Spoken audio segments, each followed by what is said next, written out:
Continuing our reading in Animal Farm by George Orwell. This episode is Chapter 4. By the late summer, the news of what had happened on Animal Farm had spread across half the country.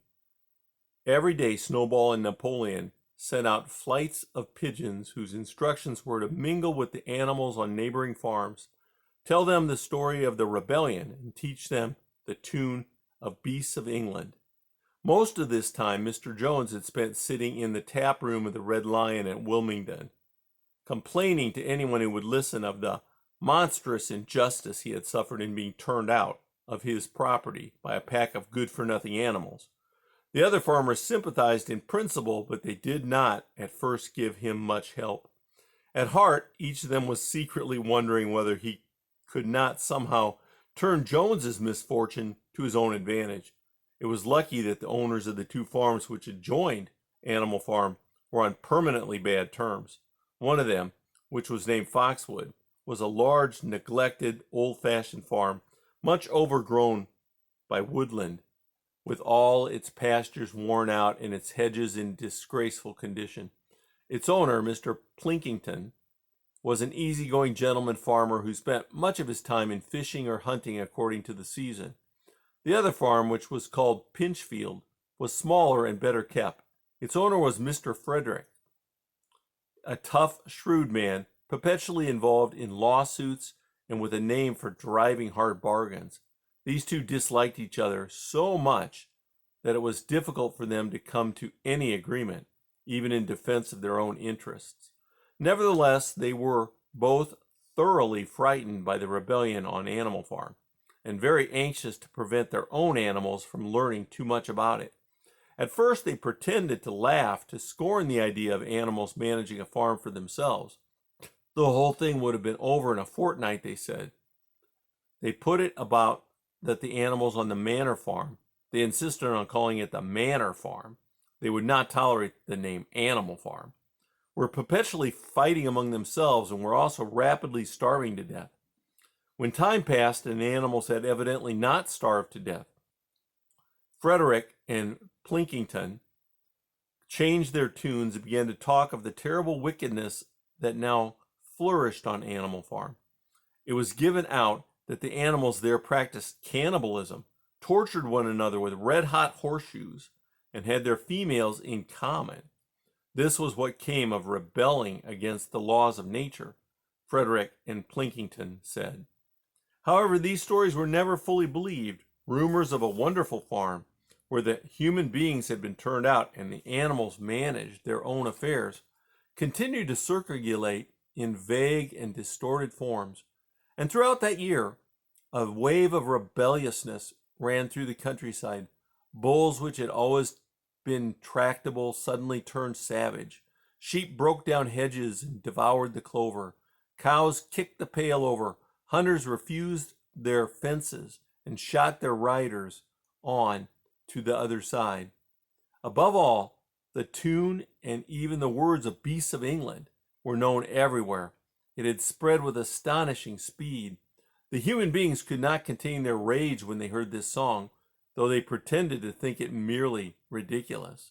They could not understand, they said, how even animals could bring themselves to sing such contemptible rubbish. Any animal caught singing it was given a flogging on the spot, and yet the song was irrepressible. The blackbirds whistled it in the hedges. The pigeons cooed it in the elms. It got into the din of the smithies and the tune of the church bells. And when the human beings listened to it, they secretly trembled, hearing in it a prophecy of their own future doom. Early in October, when the corn was cut and stacked, and some of it already threshed, a flight of pigeons came whirling through the air and alighted in the yard of Animal Farm in the wildest excitement. Jones and all his men, with half a dozen others from Foxwood and Pinchfield, had entered the 5-barred gate and were coming up the cart track that led to the farm. They were all carrying sticks except Jones, who was marching ahead with a gun in his hands. Obviously, they were going to attempt the recapture of the farm. This had been long expected, and all preparations had been made. Snowball, who had studied an old book of Julius Caesar's campaigns, which he had found in the farmhouse, was in charge of the defensive operations. He gave his orders quickly, and in a couple of minutes every animal was at his post. As the human beings approached the farm buildings, Snowball launched his first attack. All the pigeons, to the number of 35, flew to and fro over the men's heads and muted upon them from mid-air. And while the men were dealing with this, the geese, who had been hiding behind the hedges, rushed out and pecked viciously at the calves of their legs. However, this was only a slight skirmishing maneuver intended to create a little disorder, and the men easily drove the geese off with their sticks. Snowball was now launched from second line of attack. Muriel, Benjamin, and the sheep, with Snowball at the head of them, rushed forward and prodded and butted the men from every side, while Benjamin turned around and lashed at them with his small hooves. But once again, the men, with their sticks and their hobnailed boots, were too strong for them, and suddenly, at the squeal from Snowball, which was the signal for retreat, all the animals turned and fled through the gateway into the yard. The men gave a shout of triumph. They saw, as they imagined, their enemies in flight, and they rushed after them in disorder. This was just what Snowball had intended. As soon as they were well inside the yard, the 3 horses, the 3 cows, and the rest of the pigs, who had been lying in ambush in the cowshed, suddenly emerged in their rear, cutting them off. Snowball now gave the signal for the charge. He himself dashed straight for Jones. Jones saw him coming, raised his gun, and fired. The pellets scored bloody streaks across Snowball's back, and a sheep dropped dead. Without halting for an instant, Snowball flung his 15-stone against Jones's legs. Jones was hurled into a pile of dung, and his gun flew out of his hands. But the most terrifying spectacle of all was Boxer, rearing up on his hind legs and striking out with his great iron-shod hooves like a stallion. His very first blow took a stable lad from Foxwood on the skull and stretched him lifeless in the mud. At the sight, several men dropped their sticks and tried to run. Panic overtook them, and the next moment all the animals together were chasing them round and round the yard. They were gored, kicked, bitten, and trampled on. There was not an animal on the farm that did not take vengeance on them after his own fashion. Even the cat suddenly leapt off a roof onto a cowman's shoulders and sank her claws in his neck, at which he yelled horribly. At that moment, when the opening was clear, the men were glad enough to rush out of the yard and make a bolt for the main road.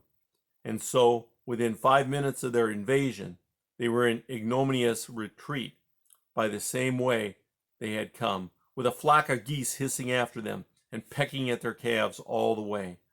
All the men were gone except one.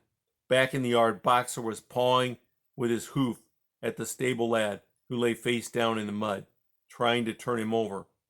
The boy did not stir. He is dead, said Boxer sorrowfully. I had no intention of doing that. I forgot that I was wearing iron shoes. Who will believe that I did not do this on purpose? No sentimentality, comrade, cried Snowball, from whose wounds the blood was still dripping. War is war. The only good human being is a dead one. I have no wish to take life, not even human life, repeated Boxer, and his eyes were full of tears. Where's Molly? Someone exclaimed. Molly, in fact, was missing. From the moment there was great alarm. It was feared that the men might have harmed her in some way or even carried her off with them. In the end, however, she was found hiding in her stall, with her head buried among the hay in the manger. She had taken to flight as soon as the gun went off, and when the others came back from looking for her, it was to find that the stable lad, who in fact was only stunned, had already recovered and made off. The animals had now reassembled in the wildest excitement, each recounting his own exploits in the battle at the top of his voice. An impromptu celebration of the victory was held immediately. The flag was run up, and Beasts of England was sung a number of times. Then the sheep, who had been killed, was given a solemn funeral. a hawthorn bush being planted by her grave. At the gravesite, Snowball made a little speech emphasizing the need for all animals to be ready to die for Animal Farm if need be. The animals decided unanimously to create a military decoration, Animal Hero First Class, which was conferred there and then on Snowball and Boxer. It consisted of a brass medal. They were really some old horse brasses which had been found in the harness room, to be worn on Sundays and holidays. There was also Animal Hero Second Class, which was conferred posthumously on the dead sheep. There was much discussion as to what the battle should be called. In the end, it was named the Battle of the Cowshed, since that was where the ambush had been sprung. Mr. Jones's gun had been found lying in the mud, and it was known that there was a supply of cartridges in the farmhouse. It was decided to set the gun up at the foot of the flagstaff like a piece of artillery, and to fire it twice a year, once on October the 12th, the anniversary of the Battle of the Cowshed, and once on Midsummer Day, the anniversary of the rebellion. That's the end of chapter 4.